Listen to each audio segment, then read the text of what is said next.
E aí, galera, tudo bem? Boa noite. Primeiramente, eu gostaria de agradecer a todas as pessoas que visualizaram meu vídeo, que deram os likes, que fizeram ótimos comentários, críticas construtivas também. Agradeço todo o pessoal que também quis me dar sugestão de melhoria. E agradecer a todas as pessoas que se inscreveram, né? A gente bateu mais de 1.000 inscritos. Eu nem tinha noção que o meu canal ia ter essa proporção, né? Para muitas pessoas pode parecer pouco, mas para mim é muito. E eu gostaria de agradecer. E em contrapartida, né, a esse agradecimento, eu vou disponibilizar para vocês um setup. Setup 1K, eu tô chamando, né, que é referente aos primeiros 1.000 inscritos que eu tive no canal. E ele é um setup que funciona por gráfico de Renko. Antes de eu começar a explicar um pouco sobre esse setup, é muito importante que eu explique de onde eu me inspirei com esse setup. Tem um canal no YouTube e o nome desse canal é do Pio Trader, ele é um trader e ele disponibiliza vários setups. E sempre eu trabalhei muito parecido com ele. Então eu sempre busco fazer adaptações aos setups para que fique uma forma positiva para mim, né? A gente pode seguir aquele setup à risca, que com certeza vai funcionar. Existe muito backtest por trás disso. A gente pode fazer as nossas adaptações conforme a gente preferir, né? E no caso desse setup, ele fez para o gráfico de 1 minuto, ele utilizou alguns parâmetros e eu adaptei para o gráfico de Renko. Então, muitas pessoas às vezes podem visualizar o meu vídeo e falar: poxa, Bruna, mas você utilizou e tal, e não sei o quê, né? Nem dá crédito pro cara. Não é questão disso, eu não quero ganhar like, não quero me sobressair em relação a ele. Eu conheci o setup dele, assim como eu conheço de vários traders, eu adaptei e eu estou disponibilizando para vocês em forma de agradecimento. Então, agora eu vou começar a falar um pouco sobre tudo isso. Antes de mais nada, eu vou explicar um pouco da diferença sobre o gráfico de candlestick e o gráfico de Renko, porque tem muita gente que cai de paraquedas, não entende, ou gostaria de aprender e não aprendeu ainda. Então, como que funciona? O gráfico de candle, ele é considerado como um gráfico temporal. Então, ele baseia-se com relação ao tempo. Tem os time frames, por exemplo, 1 minuto, 2 minutos, 5 minutos, 10 minutos, 15, 30, diário, enfim. Já com relação ao Renko, ele é um gráfico atemporal. Então, o gráfico de Renko, ele não se baseia-se com relação ao tempo e a variação dele é somente na variação de preço. E isso se dá por ticks. Então, cada tick no Renko, no gráfico do índice, por exemplo, são 5 pontos. Por exemplo, se você colocar um R, que é um Renko, você vai cada box, cada tijolinho que a gente fala, ele vai se fechar a cada 5 pontos. Então, o gráfico de Renko você configura ele a partir do número de ticks. Por exemplo, 10 ticks, que é o gráfico que eu vou utilizar para esse setup, ele equivale a 50 pontos. Porém, no Profit, eu acredito que em outras plataformas também, elas fazem 45 pontos mais um. O que significa isso? Deu 45 pontos, ela está fazendo a formação do box. Quando der mais um tick para fechar 50 pontos, referente ao 10R, né, 10 ticks, ele fecha o box. E aí, quando você for ver a quantidade de pontos que tem cada box, na verdade, ao invés de 50, tem 45. Mas assim, é só uma particularidade. Se você quiser colocar 11R para ficar perfeitamente 50 pontos, vocês podem fazer desse jeito. Eu coloco 10R. Então, essa é só uma diferença básica entre um e outro. O gráfico de candlestick, ele baseia-se conforme a variação de tempo e o gráfico de Renko baseia-se conforme a variação de preço. Como que vai funcionar a configuração do setup? Eu utilizo uma média móvel exponencial de 32 períodos, uma média móvel exponencial de 142 períodos. Eu utilizo o pivot point, né, com máxima, mínima e fechamento de vídeos por 3 e com 3 linhas. E eu utilizo alguns níveis de Fibonacci. Na verdade, eu utilizo vários níveis, né? Tanto na parte negativa quanto na parte positiva. Eu vou colocar esses níveis também na descrição do vídeo, tá? E eu utilizo uma regra de coloração que eu vou disponibilizar para vocês para download. Então, pessoal, agora eu tô aqui com o meu gráfico. Eu vou mostrar para vocês como que faz para configurar ele, né? Então, para quem nunca mexeu com o Renko, às vezes tem um pouco de dificuldade em como colocar isso. Como que funciona? Eu tirei todas as configurações aqui do meu gráfico, tá? Porque eu gosto do meu gráfico da maneira mais, assim, menos poluída possível, né? Que fique muito mais fácil para eu poder visualizar. Então, como que eu vou começar? Primeiramente, eu vou digitar o número 10 e o R. E eu vou dar 2 cliques ou Enter, né? Você vai dar 2 cliques nele e você vai colocar ele em forma de candle. Para ele aparecer esses pavis aqui, porque é muito importante, principalmente quando a gente for fazer backtest. Então, eu vou clicar com o botão direito do mouse, colocar inserir indicador, vou digitar aqui média móvel, eu vou colocar aqui no gráfico, inserir 32 períodos, inserir 142 períodos.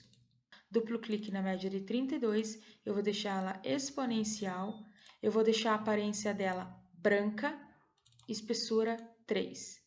Agora ela não tá aparecendo, mas depois ela vai aparecer, tá bom? A média longa aqui, ó, 142. Vou dar duplo clique, vou colocar como exponencial, aparência. Eu gosto de deixar assim uma cor bem nada a ver para ela não me confundir. Vou colocar um rosinha aqui, espessura, vou colocar espessura 2 e aplicar. Agora eu vou inserir outro indicador que é o pivot point. Vou colocar aqui, vou colocar no gráfico, inserir, clica aqui 2 vezes. A aparência do meu pivô eu não quero que apareça, para mim não tem relevância nenhuma esse pivô. Então eu deixo como branco, né? Vai variar da cor do teu gráfico, se quiser deixar não tem problema nenhum. E aqui nos parâmetros eu vou manter a primeira opção, porém eu vou colocar ele para 3 linhas. Então ele vai ficar assim. O que que dá para vocês fazerem também? Clicar aqui, né? E mudar a espessura dele aqui, ó. Aplicar só um pouquinho mais grosso para ficar um pouquinho mais fácil de visualizar. Se quiserem colocar uma cor mais escura, vocês podem colocar, fica a critério de vocês, tá? Eu vou deixar desse jeito mesmo. Então, o que que vocês vão fazer agora? A gente vai importar aquela regra de coloração para poder colocar na minha média móvel. Aqui vocês vão clicar em Estratégias, Gerenciador de Estratégias. Não vai ter nada, se tiver alguma coisa não tem problema. Vocês vão clicar em Importar. Aqui na pastinha vocês vão selecionar o arquivo, nesse caso aqui é esse Bruna Olson Renko 10R. Você vai dar um OK, clica aqui na setinha para o lado e clica em Importar. Estratégia importada com sucesso. Fechar, fechar. Agora aqui na minha média móvel, eu clico com o botão direito dela na minha média curta e eu vou inserir regra de coloração Bruna Olson 10 Renko. Ó, vocês já viram que agora ela tem uma cor. Agora, né, o que a gente vai fazer? A gente vai configurar nossos níveis de Fibonacci. Então, você vai clicar em Ferramentas, Configurações, Fibonacci. Eu vou inserir mais alguns. Então, eu vou inserir o 25, eu vou inserir o 75, eu vou inserir o menos 25, menos 38,2, menos 50, menos 61,8, menos 75, menos 100, menos 125, menos 138,2, menos 150, menos 161,8. Agora do 100 para cima. 125, 138,2, 150, 161,8. E se quiser inserir o 175, podemos inserir também. São todos esses níveis aqui que a gente tem. Você dá um OK e pronto. Nosso gráfico está configurado 100% agora. Vamos para o critério de entrada. Ele abriu aqui, ó. Ele abriu aqui. Você está esperando ele abrir e ele abriu. Começou a se movimentar. Quando ele faz isso, você vai tirar todo o zoom do seu gráfico, tá? Vai tirar todo ele e você vai na ferramenta de Fibonacci. Se você não sabe como colocar ela, né? Você clica aqui com o botão direito, barra de estudos. Vai aparecer essa aqui, ó, preço Fibonacci.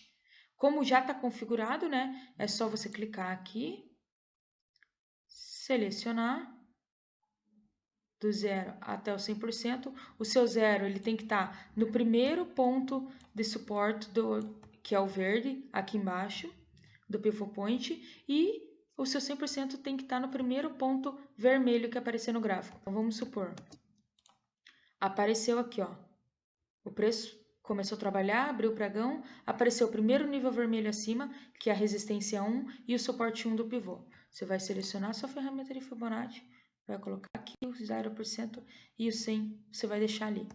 Então, pessoal, a gente está com o nosso gráfico configurado e agora eu vou mostrar para vocês como que funciona o critério de compra e venda e também o gerenciamento, para então a gente partir para o nosso backtest e nossos pontos de entrada. Como que funciona a nossa entrada de compra? O preço ele deve ter ultrapassado o nível de Fibonacci, a média curta ela deve estar acima da média longa e a média curta deve estar na cor verde. Já para entrada de venda, a gente vai fazer da seguinte forma. O preço ele deve ultrapassar um nível de Fibonacci, a média curta deve estar abaixo da média longa e a média curta deve estar na cor verde.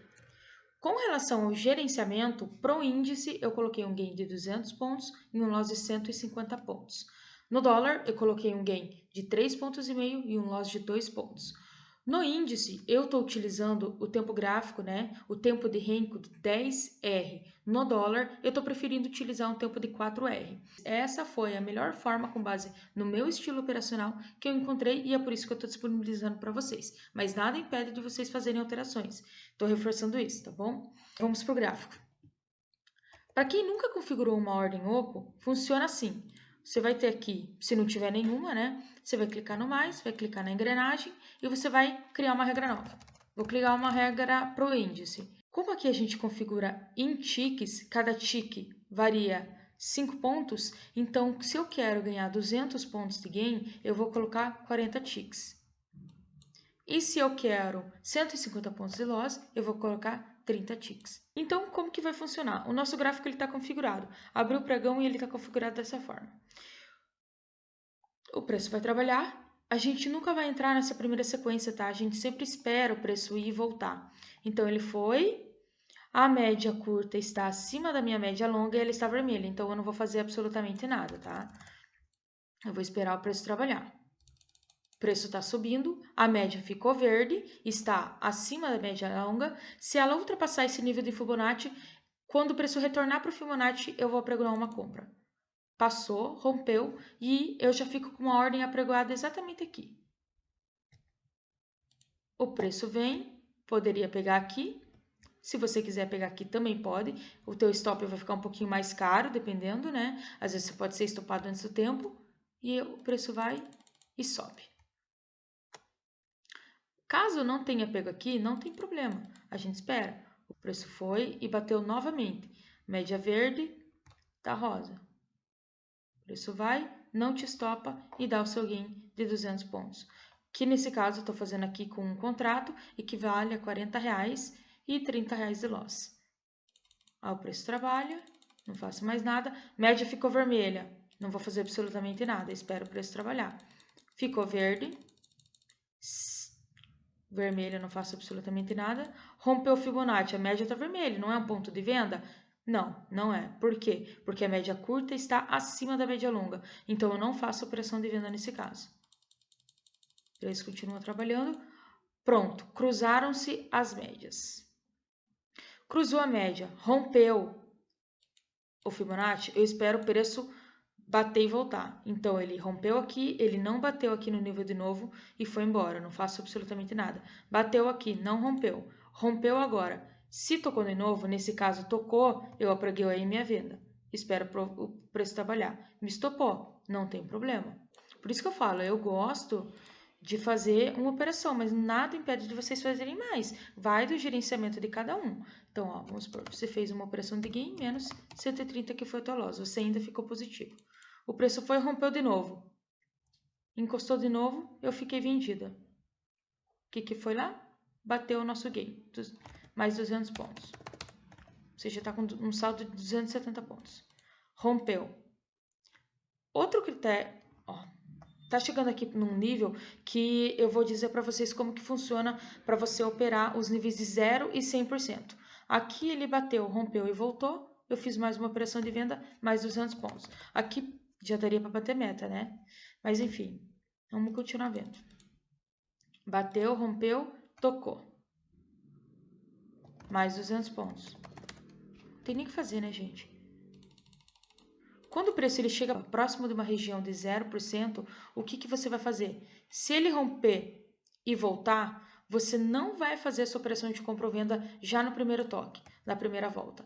Você vai esperar o preço ele romper de vez e depois ele tentar fazer uma volta. Porque às vezes o que acontece? Como pontos de pivô são muito fortes, normalmente o preço bate e volta. Então você faz uma segunda tentativa, num segundo toque no pivô. Por exemplo, se esse box ele veio, voltou, sobe um pouquinho e já volta aqui testar, rompendo e voltar, aí você pode entrar. Agora, sempre na primeira vez aqui no toque, entre 0 e 100%, você não faz a primeira operação. Tenta fazer depois. Então, pessoal, agora eu quero mostrar para vocês como que funciona as entradas de compra.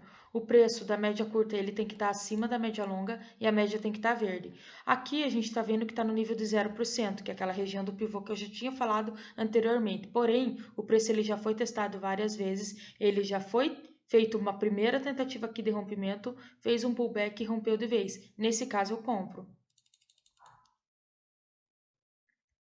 Apregou minha venda e deu 200 pontos. Nesse caso aqui, ó, ele tá verde. Às vezes é muito rápido e você nem vê, ficou vermelho. Se você tivesse apregoado, teria dado um stop. O preço, a média curta tá verde, tá acima da média longa, preço rompe, eu espero ele voltar. Voltou, acionou minha ordem e subiu. Aqui de novo, o preço rompe, volta e pega o gain. O que é importante, gente, que eu gostaria de dar uma dica? O preço ele trabalha várias vezes no mesmo nível. Eu gosto de trabalhar normalmente uma vez em cada nível, uma operação em cada nível. A gente sabe que não é sempre que a gente vai ter operação de sucesso, como por exemplo aqui, ele deu o nosso take lá, mas antes dele dar nosso take, ele rompeu aqui e ele pegou o nosso stop. Aí vai do gerenciamento de cada um. Então, o que vocês têm que fazer? Evitar ao máximo a exposição, trabalhar dentro de cada nível, respeitar o seu stop loss, respeitar o gerenciamento, se você quer fazer 1 ou 2 gains por dia. O máximo, assim, é que o seu loss não seja maior do que o seu gain. Eu falo isso, ressalto muito. A longo prazo, isso vai ser muito importante para vocês e vocês vão proteger muito mais a banca e, consequentemente, vocês vão ter maiores lucros no futuro. Então, pessoal, por último, gostaria de agradecer novamente pela repercussão que vocês têm me dado, tá? Pelos comentários positivos, construtivos, sugestões de melhoria, por tudo. E é por isso, né, que eu tô, em forma de agradecimento, disponibilizando isso para vocês. Não esqueçam de fazer o backtest de vocês, é muito importante que vocês treinem isso antes de sair colocando o dedo, né, a sua conta em risco na conta real. Não se esqueçam de curtir o vídeo, se inscrever no canal e compartilhar esse vídeo com as pessoas que vocês quiserem, tá bom? Eu fico à disposição. Muito obrigada!